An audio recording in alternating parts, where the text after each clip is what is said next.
Okay, if the spa pool needs to be emptied, so it will need to be emptied if it's being used for say 3 to 4 months, or up to 6 months, depending on how heavy the usage is. It's a good idea to change the water over. Now what you do is you get the hose, so the hose which is down this end of the deck, you'll take the hose off the attachment, bring it down here and attach the hose onto this tap.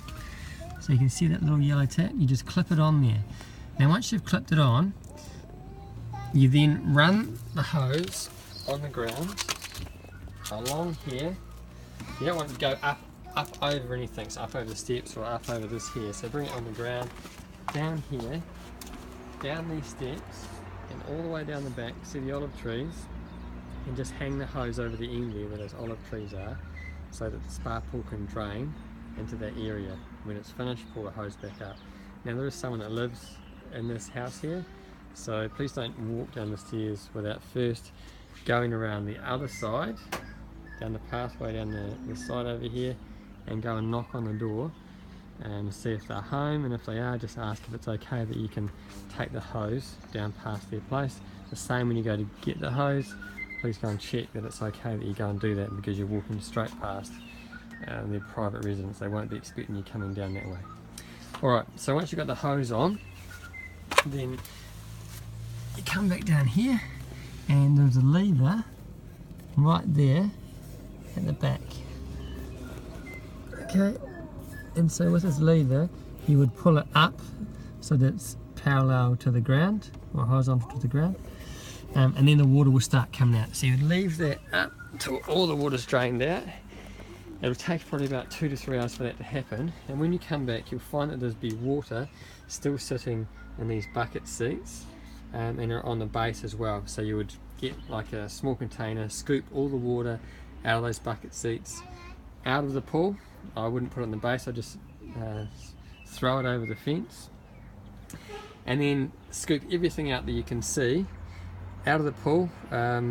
All the water, you probably need a sponge to get the rest of it out, and then go around and clean the inside of the pool. So if there's any types of marks, like this that you can see, these sort of scum marks on the top, clean all that off, clean all the dirt out, get all that sand out.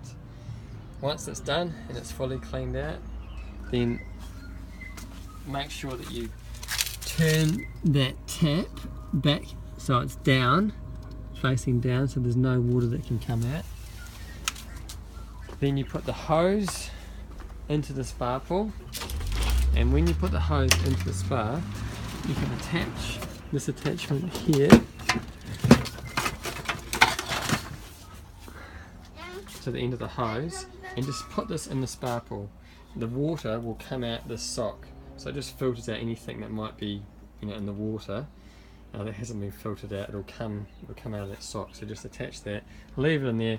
It'll take probably about maybe 2 to 3 hours to fill, so you probably want to check it at sort of around an hour and a half and 2 hour mark and see how you're getting on. You definitely don't want to leave it overflowing, because if you do, you'll run out of water. Now, after you've cleaned it, what you need to do is take these filters out. So there'll be water sitting at the bottom here, you need to scoop that out, and then you take these filters out by twisting it off like that. Okay, it's easy to do.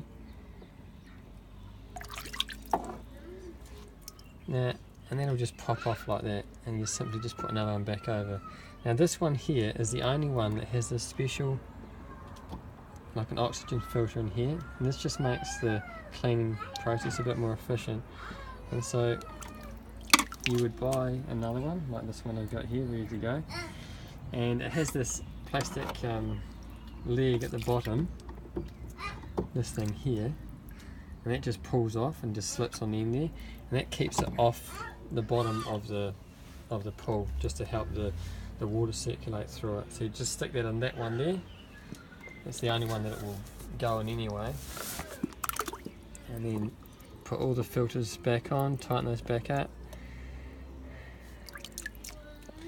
and then you've got clean filters and clean water, run it through the clean cycle, and after you've filled it, you've got to put in quite a bit of chlorine. So, you know, we just put in 1 tablespoon before to give it a clean cycle, but after you've emptied the water and put new water in it, you want to put probably about, say, 4 to 5 spoons of chlorine in there. So it's called a super dose. And then once that's done, check it with your chlorine stick to make sure that it has enough in it, and if it hasn't, then give it some more, and that'll set it up to be good.